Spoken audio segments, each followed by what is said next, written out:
Nós somos constantes aprendizes. Essa é a grande verdade. Nós somos hoje eternos aprendizes. Antigamente a gente se formava, colocava o diploma na parede e vivia às custas dele. Hoje não dá. Hoje a gente tem que estar constantemente aprendendo coisas novas. E não é preciso estar doente para melhorar, não é verdade? Não é preciso ser um estudante medíocre para melhorar. Eu sei que você já é bom, mas você pode ficar melhor ainda. Ficar melhor para quê? Porque à medida que você vai enfrentando os problemas da vida, se você tem problemas e você tem uma capacidade cognitiva de resolver os problemas, na realidade você não tem problemas. Você está apenas vivendo, porque a vida é ter problemas. É só o pessoal que mora no cemitério que não tem problemas. Porque viver é resolver problemas. À medida que eu vou aumentando a minha habilidade de resolver problemas, à medida que eu vou melhorando a minha capacidade cognitiva, aquilo que era problema deixa de ser problema, porque eu já tenho a solução. O Frederick Heisroth, do MIT, escreveu na revista Spectrum que se você analisar os atributos das decisões profissionais até o ano 2030, o que vai ser importante para um profissional saber, ele determinou que mais de 85% vai depender da intuição e da percepção. Agora eu pergunto para você, qual foi a última aula que você teve de intuição? Ou qual foi o último ensinamento que você teve de percepção? As duas características mais importantes, determinadas por Frederick Heisroth, do MIT, sobre o que vai depender o nosso sucesso profissional, isso não é nem ensinado nas escolas. Quer dizer, se não é nem ensinado nas escolas, onde que as pessoas vão aprender? Se você perguntar para qualquer jovem, você gosta de estudar? Não sei. Você gosta de aprender? Ah, de aprender eu gosto. Todo mundo gosta de aprender, não é verdade? O cérebro foi feito para aprender. Então, nós estamos sempre num processo de aprendizado. Agora, tem uma coisa interessante. Tudo aquilo que eu aprendo com os dois lados do cérebro fica comigo para o resto da vida. Se eu aprendo a andar de bicicleta, mesmo que eu passe 20 anos sem andar, se eu subir numa bicicleta, eu ando. Se eu aprender a nadar quando criança e passar, sei lá, 30 anos sem entrar na água, se eu entrar na água, eu nado. Por quê? Porque eu aprendi com os dois lados do cérebro. Infelizmente, aquilo que a gente aprende na escola, se você fizesse hoje uma prova, a última prova que você fez como estudante na sua vida, se você repetisse essa prova hoje, você não ia tirar nem metade da nota que você tirou naquela época, não é verdade? A maioria que você aprendeu, você esqueceu. Você esqueceu por quê? Porque você aprendeu só um lado do cérebro. Em pedagogia, existe uma parte da pedagogia chamada heurística. Heurística é o método educacional que consiste em fazer descobrir pelo aluno o que se lhe quer ensinar. Ou seja, o próprio aluno vai descobrindo o processo e quando você descobre aquilo, meu amigo, acabou, ninguém tira aquilo de você mais. Eu digo para o aluno o seguinte, se você entender claramente o que o professor está ensinando na aula, você não precisa estudar em casa. Você já tem o material pronto. Como que eu vou, o que eu tenho que fazer? Eu vou anotar palavras? Eu vou anotar números? Não. Você não vai anotar nem palavras, nem números. Você vai anotar ideias. Então você tem que colocar um disco quebrado na sua cabeça quando você está assistindo a aula. E o dia esse disco quebrado só diz uma coisa. O que ele ou ela quer que eu aprenda desse assunto? O que ele ou ela, professor, professora, quer que eu aprenda desse assunto? Esse disco quebrado vai ficar rodando durante todo o período da aula que você está assistindo. E você vai anotar não mais palavras ou números. Você vai passar a adotar ideias. Esse aqui é o grande segredo. Quando nós somos crianças, nós não temos nenhum medo de errar. Eu estou cansado de ver casais que vão com os filhos passar 1, 2, 3 anos fora, vão para os Estados Unidos, por exemplo. As crianças voltam falando inglês e o pai e a mãe não voltam falando inglês tão bem quanto as crianças. Porque o pai e a mãe ficam naquele negócio. Bom, quando eu estiver falando bem, aí eu vou falar. Só que para falar bem tem que praticar. Como a criança não tem essa dificuldade, ela não tem esse problema, o que acontece? Ela fala. Porque o erro é parte integrante do processo de aprendizado. O erro, quando bem interpretado, é altamente pedagógico. Quando tudo dá certo, você não aprende nada. Agora, quando dá errado, você pode aprender com erro. Então, a primeira sugestão que eu tenho para você, erre, porque é errando que se aprende. Se você fica com muito medo de errar, o que acontece? Você não aprende nada. Existem pessoas que se fecham totalmente. Elas acham que já passou o tempo de escola, que agora não precisa aprender mais nada, que o que ela aprendeu é o suficiente para o resto da vida, o que não é verdade. Como o conhecimento dobra a cada 12 meses, aquilo que você aprendeu provavelmente vai servir muito pouco, porque muita coisa vai modificar. O mundo hoje não é mais de quem sabe. O mundo hoje é de quem aprende. Porque quem sabe pode saber coisas que são obsoletas, que não servem mais. Muitas vezes o que atrapalha a gente não é o que a gente não sabe, é o que a gente sabe e que não funciona mais. No cérebro está armazenada a nossa inteligência, que nos diferencia dos outros animais. O que é inteligência? Eu estou perguntando para você agora. O que você acha que é inteligência? Qual seria a sua definição de inteligência? Deixa eu lhe dar uma definição de trabalho. Inteligência é a habilidade em fazer distinções, fazendo visível o invisível e com isso podendo intervir. Se alguém estiver envenenando a minha água com arsênico e eu não sei, eu vou continuar tomando a água e posso morrer envenenado. Eu só vou parar de tomar a água se eu estiver consciente de que eu estou sendo envenenado. Ou seja, na hora que eu fiz a distinção que eu estava sendo envenenado, que eu parei de beber água. Aquele que pode ver o invisível pode fazer o impossível. O que eu quero dizer com isso? Se eu consigo ver algo que você não consegue, eu consigo fazer algo que você não consegue. No processo de aprender, tem 3 modos básicos. Ou a gente aprende olhando, ou a gente aprende escutando, ou a gente aprende fazendo. Nem todo mundo aprende do mesmo modo. Tem pessoas que são visuais. Bate o olho, está resolvido. Tem pessoas que são auditivas, só precisa escutar. E tem pessoas que precisam fazer. Então você pergunta assim, tomar nota em sala de aula é bom ou ruim? Eu falo, depende do seu tipo de aprender. Se você é o tipo sinestésico de aprender, tomar nota em sala de aula vai te fazer uma diferença enorme, porque você tem que estar anotando. Agora, se você é do tipo visual ou do tipo auditivo, já não faz muita diferença. Olha que interessante. Às vezes uma família tem uma criança, um filho, todo mundo na família sabe que aquela criança é super inteligente. E a criança não se dá bem na escola. E vem reclamações, etc. e tal. E aí eles acham que essa criança tem o que se chama de learning disability. Ou seja, tem uma dificuldade de aprendizagem. Só que essa criança, muitas vezes, ela é sinestésica.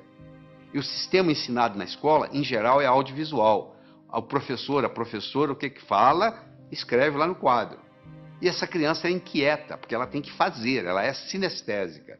E ela não aprende. Não é porque ela não tem a capacidade de aprender, é porque o sistema de ensino não está apropriado a ela. Não é uma learning disability, é sim uma teaching disability. Esses que não estão sabendo ensinar. Todos os estudos feitos até agora, em todos os países onde foi feito, não existe nenhuma correlação entre a nota que se tira na escola e o sucesso que se tem na vida. Em outras palavras, eu posso ter um estudante medíocre, que vai ser um grande empresário, ou eu posso ter um CDF, que não vai dar nada na vida. Não existe nenhuma correlação. É importante você pensar isso. Por que não existe uma correlação? O Dr. Hicks fez isso nos Estados Unidos e provou que não havia nenhuma correlação e outros repetiram esses estudos no mundo todo. Por que não existe? Porque talvez a escola esteja ensinando coisas que não têm muita aplicabilidade. Eu digo sempre o seguinte, às vezes o que cai na prova não cai na vida. Quer dizer, você estuda aquilo de uma forma para passar, fazer na prova e depois não tem nenhuma aplicabilidade na vida. O homem não constrói fora de si nada que não tenha dentro de si. Se eu não tiver um conhecimento pragmático para executar, às vezes o conhecimento que eu tenho ele é abstrato, ele é um conhecimento do pescoço para cima, ele não tem muito impacto na minha vida. Tem muita gente querendo ganhar dinheiro, sabe ganhar dinheiro, mas não surge a oportunidade. Então o nosso desempenho, ele vai depender da nossa motivação, ele vai depender da nossa competência, ele vai depender da nossa oportunidade. Então você, para ser um bom estudante, você tem que estar motivado. Só motivado não adianta. Tem muita gente motivada, mas desmotiva logo porque não tem a estratégia, não tem a competência de desenvolver o processo. Então, não tem um modelo. Então, deixa eu falar para você de modelo. Imagine que eu desse para você de presente agora uma pérola. Você não ia ficar segurando essa pérola na mão, você ia colocá-la no bolso, não é verdade? Daqui uma semana eu me encontro com você pela segunda vez, e lhe dou uma segunda pérola. De novo, você coloca ela no bolso. Daqui 15 dias eu vou lhe dar uma terceira pérola e você vai colocá-la no bolso. Daqui 6 meses eu vou me encontrar com você e vou perguntar assim: onde é que estão as pérolas que eu lhe dei? Você vai responder mais ou menos assim: a primeira eu coloquei no criado mudo, a arrumadeira lá em casa não viu, jogou no lixo. A segunda eu esqueci no bolso da calça, a calça foi para a lavanderia, voltou sem pérola. E a terceira eu escondi de mim mesmo, guardei tão bem guardado que eu não sei onde eu coloquei. Não é verdade? Se eu desse para você, antes de lhe dar a pérola, eu desse para você um fio de nylon e orientasse você para colocar as pérolas no fio de nylon, você ia fazer um colar. Se você colocasse esse colar no pescoço, e daqui 6 meses eu me encontrasse com você e perguntasse onde estão as pérolas que eu lhe dei, você ia dizer: estão aqui, eu fiz delas um colar. Meus amigos, você que está aí assistindo, olha só, as pérolas são ideias. O cemitério está cheio de gente que teve boas ideias. Ou não fez nada com elas, ou estragou a vida. Eu já vi muita gente estragar a vida por causa de uma boa ideia. Se eu tiver uma boa ideia, mas não tiver um modelo por trás, é um desastre. Então, a melhor definição que eu conheço de educação é a seguinte: educação é aquilo que fica depois que você esqueceu tudo que você aprendeu. O que fica? Ficam modelos. Eu vou confirmar isso agora com você. Escolha qualquer número, pode escolher o que você quiser. Pega um papel, uma caneta para você fazer esse exercício, se for o caso. Eu quero que você escolha qualquer número entre 17 e 77. Quero que você acrescente 7 a esse número. Acrescentou? Muito bem. Eu quero que você multiplique a soma por 2. Então você vai escolher um número entre 17 e 77, você vai acrescentar 7, você vai multiplicar a soma por 2, dessa soma você vai subtrair 4.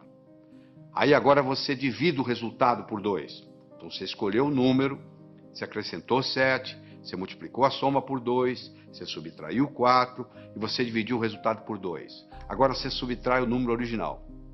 Subtraiu? Pois é, você sabe qual é o resultado? Não precisa falar não que eu já sei. 5. Sabe por que eu sei? Porque eu criei um algoritmo cujo resultado dá 5. Quer ver? Olha só, eu criei um algoritmo assim. Você escolhe um número X, você acrescenta 7 a esse número, tá certo?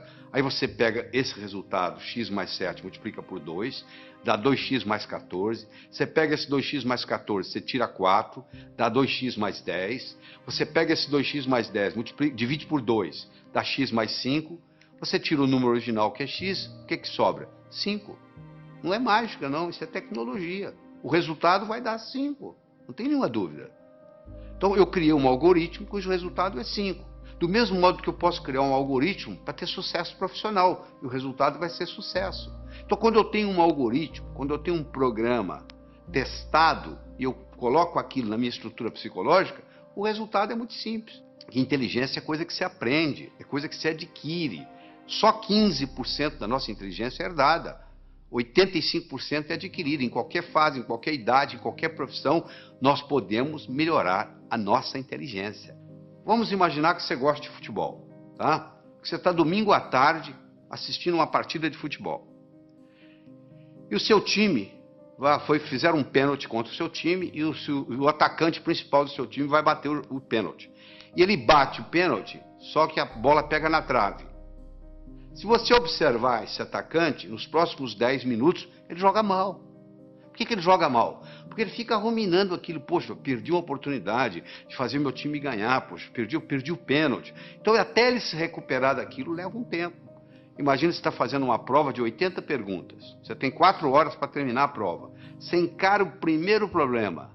Você fica 7, 8 minutos no problema e não consegue resolver. Sabe como é que a sua autoestima faz? Vai lá no pé. Pronto, a sua autoconfiança acabou. O resto da prova você já não tem o mesmo desempenho mental. Olha que interessante. Para fazer prova existe estratégia. Você quer estratégia? Você lembra quando você era criança, você jogava vareta? Soltava as varetas na mesa? Qual que você pegava primeiro? A mais fácil. E depois? A mais fácil. E depois? A mais fácil. Você não ia buscando a mais fácil? Então, na prova é a mesma coisa. Você tem que pegar a prova e dividir ela em questões A, B e C. A são aquelas perguntas que você sabe responder. B são aquelas que você sabe responder, mas que vai dar um pouco de trabalho. E C são aquelas que você não sabe se vai responder. Você responde as A's, marca as B's e pula as C's. Se você, aí quando você terminar as A's, você já fez bastante ponto, a sua autoestima já está elevada, você vai e resolve as B's. Se sobrar tempo, você vai encarar as C's. E se não der, você então entra com a estratégia de chutar. Você entendeu? Mas quando é uma estratégia simples, é a estratégia de jogar vareta. Mas uma pessoa que não tem essa estratégia simples na cabeça, ela encara uma prova, um concurso, ela pensa que tem que responder na ordem, 1, 2, 3, 4, 5, 6. Por azar, ela pega uma pergunta que é difícil para ela, que ela não sabe a resposta, e ela perde ali 6, 7, 8 minutos e sai dali desanimada, já a autoestima já lá embaixo. Olha o impacto que tem. Uma explicação simples dessa, olha a contribuição que faz para você, olha a diferença que isso faz.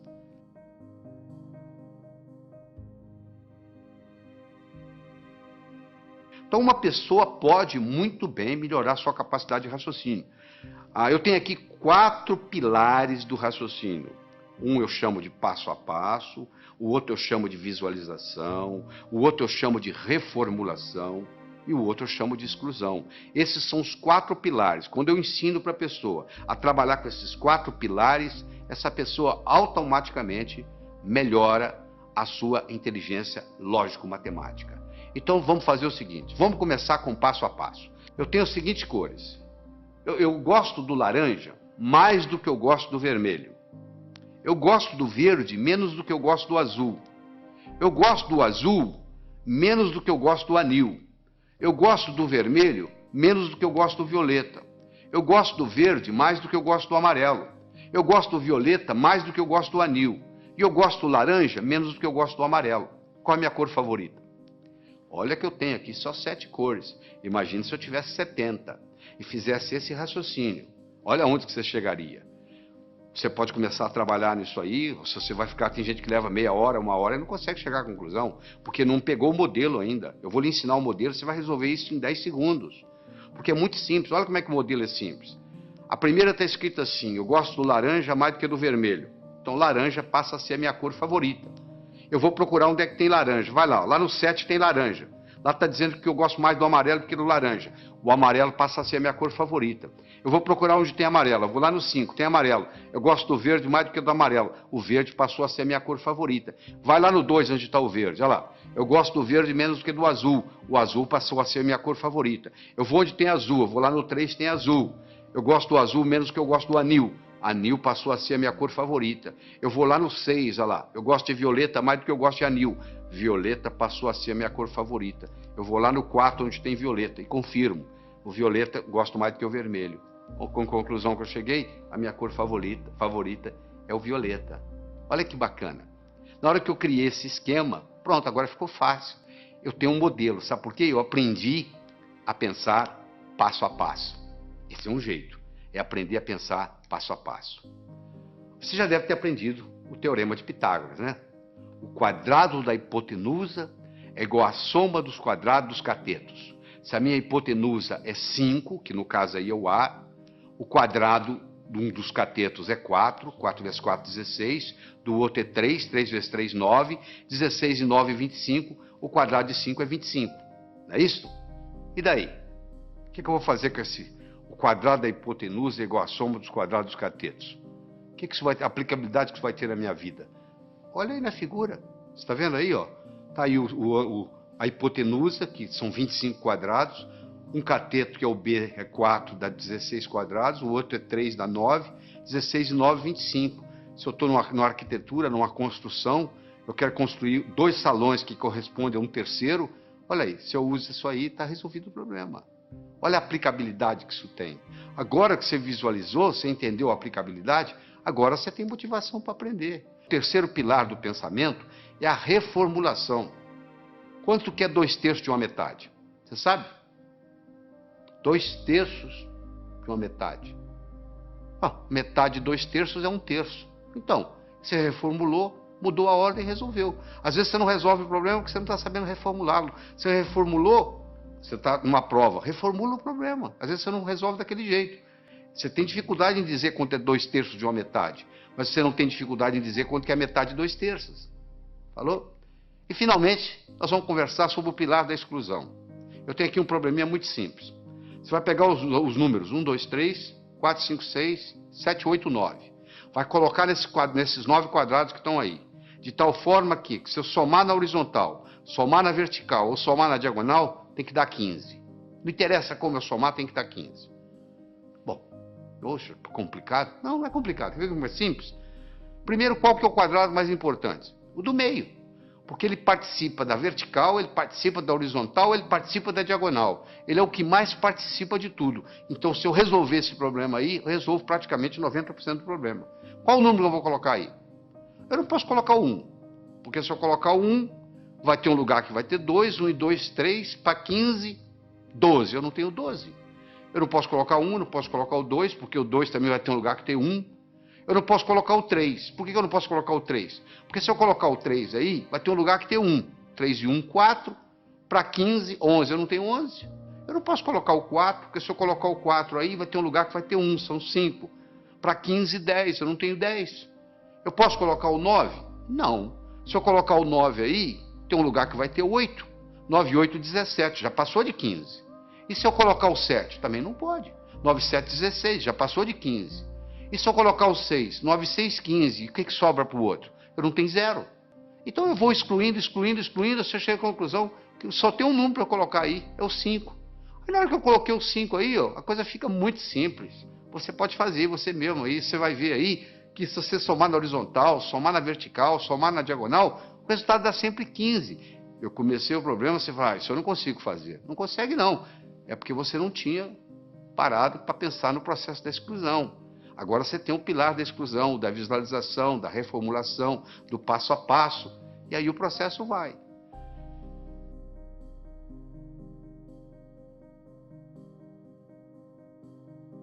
Então nós já falamos, é importante você levar em consideração a motivação. Como é que você motiva? Você fica olhando a sua meta.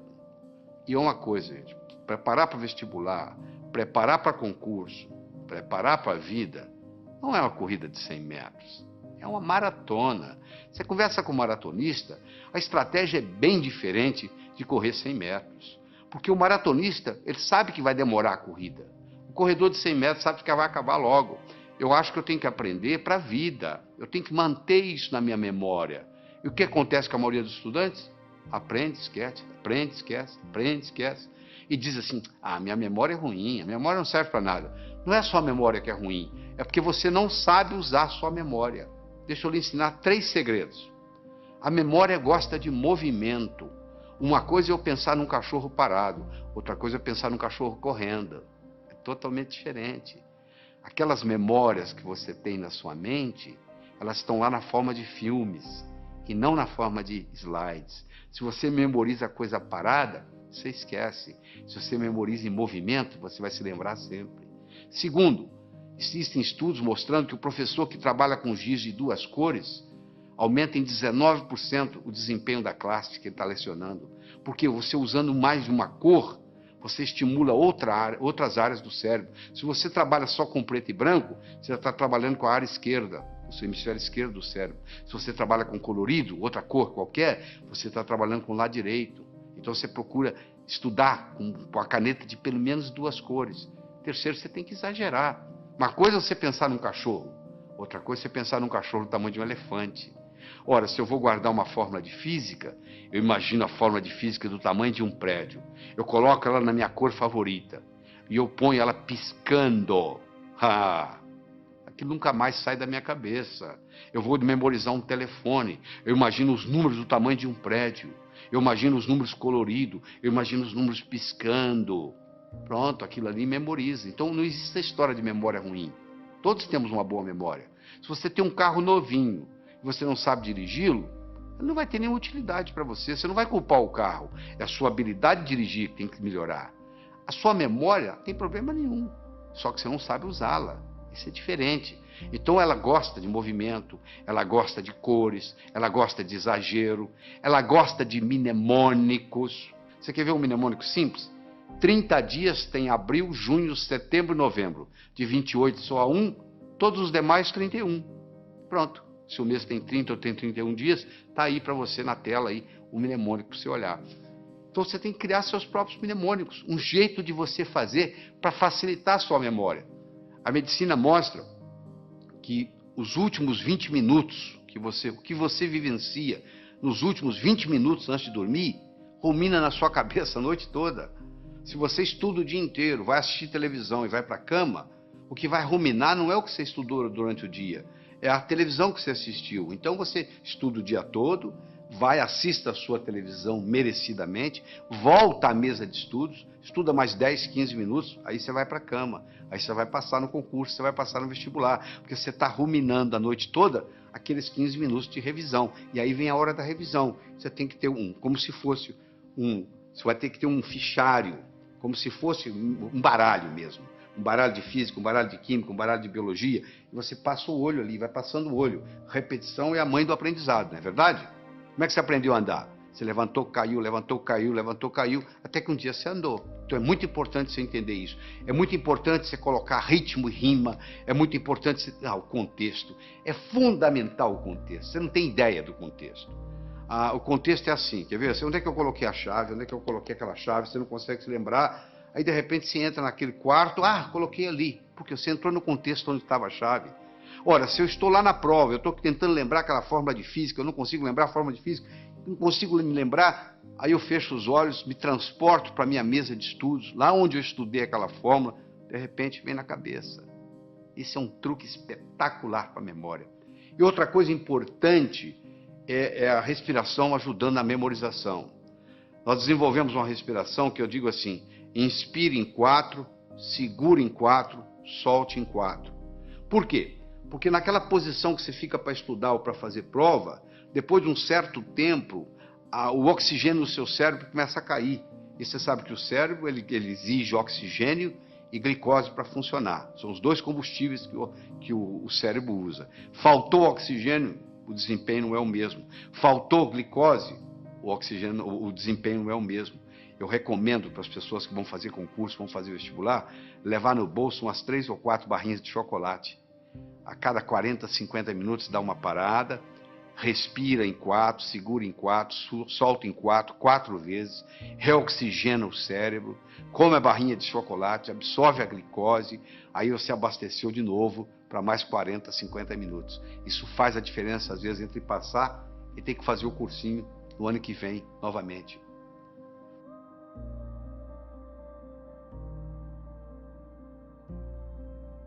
Deixa eu falar um pouquinho sobre leitura.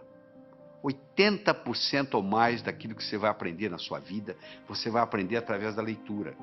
Nós temos 3 tipos de leitura. Você faz a leitura do prazer, a leitura crítica e a leitura específica. Você vai procurar uma coisa específica e vai lá e pesquisa. O problema é que nós, brasileiros, temos uns vícios muito grandes com a leitura. Nós temos problema com a velocidade da leitura, temos problema com a compreensão e temos problema com a memorização. Essas 3 coisas estão juntas: velocidade, compreensão e memorização daquilo que lemos.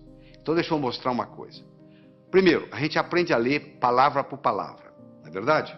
Nós aprendemos a ler palavra por palavra e aprendemos a ler em voz alta. Aí nós começamos a ler em voz alta e os nossos pais dizem assim, não, para, você já leu bastante, lê agora em voz baixa. Só que você diminui o som, mas continua lendo com a garganta. Esse fenômeno recebe o nome de subvocalização. Só que a nossa garganta não permite falar mais do que 180, 190 palavras por minuto. Se você lê com a garganta, e a maioria lê, porque se você colocar uma pessoa lendo em silêncio e colocar um eletrodo aqui na área da laringe, você vai perceber que à medida que ela vai lendo, ela vai ativando a laringe. Se você tem esse vício de subvocalização, você está limitado a 190 palavras por minuto. Olha que interessante. O nosso cérebro chega a pensar 1000 palavras por minuto. Se a nossa garganta só trabalha com 190 palavras por minuto, ou seja, se eu sou limitado a ler 190 palavras por minuto, e o meu cérebro é capaz de pensar 1000, eu passo a maior parte do tempo fazendo o quê? Divagando. Eu fico desatento. Por incrível que pareça, quando eu aumento a velocidade de leitura, eu aumento a minha capacidade de concentração. Existe um outro vício na leitura, que é o chamado de regressão. O meu olho está sempre voltando, está sempre voltando, está sempre voltando, e eu perco um tempo danado nisso. Esses processos, então, o palavra por palavra, o subvocalização, a regressão, são problemas que prejudicam intensamente a nossa velocidade de leitura. Então eu vou recomendar a você aqui, para você pegar o jeito. É como andar de bicicleta, você tem que colocar a rodinha primeiro, você vai virar o livro de cabeça para baixo, e você vai ler com as mãos, usando a mão como orientação, e ler de cabeça para baixo. Só para você pegar o jeito, você pegar a mecânica, e no pegar a mecânica que faz uma diferença. E de vez em quando existe um exercício muito interessante, se você esfregar uma mão na outra, esfregar até esquentar. Faz aí, você que está me assistindo, faz aí, vai, até esquentar. Aí você coloca em cima dos olhos, na mesma hora você descansa o globo ocular. Faz isso umas 2 ou 3 vezes, que vai fazer uma diferença enorme na sua leitura.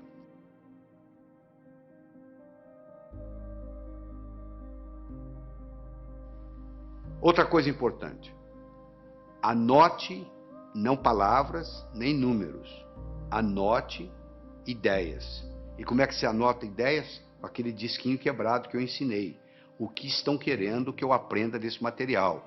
O que estão querendo que aprenda desse material? Use mapas mentais. O que é mapa mental? É desenvolvido por um psicólogo britânico, Tony Buzan. Ele vai às escolas britânicas, pega o último aluno da sala, em 2 meses ele faz ser primeiro colocado. Ele já fez isso várias vezes, provando que funciona.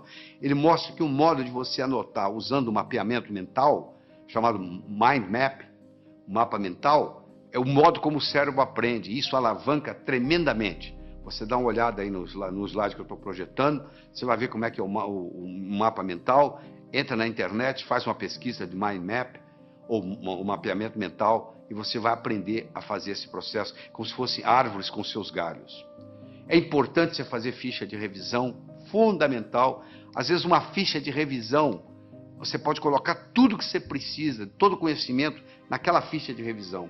E só de você bater o olho ali, aquilo vai reforçando, vai reforçando, vai reforçando, e geralmente você faz isso antes de dormir. Repetição é a mãe do aprendizado. Você aprendeu a andar como? Levantou, caiu, levantou, caiu, levantou, caiu, até que um dia você andou. Outra coisa importante, o aprendizado é mais eficaz quando ele é divertido. Você tem que se divertir, você não pode estudar de mau humor.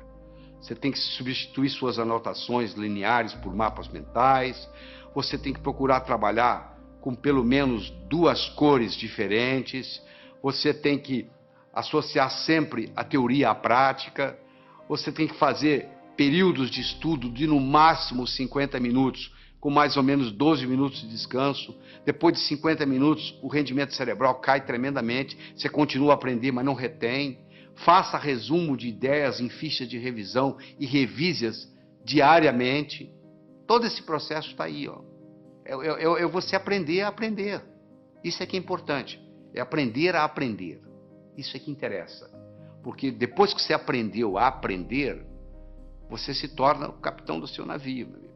Você aí, o limite, o céu é o limite. Você não vai depender mais de ninguém. Eu acredito que você tenha que assistir esse material de novo,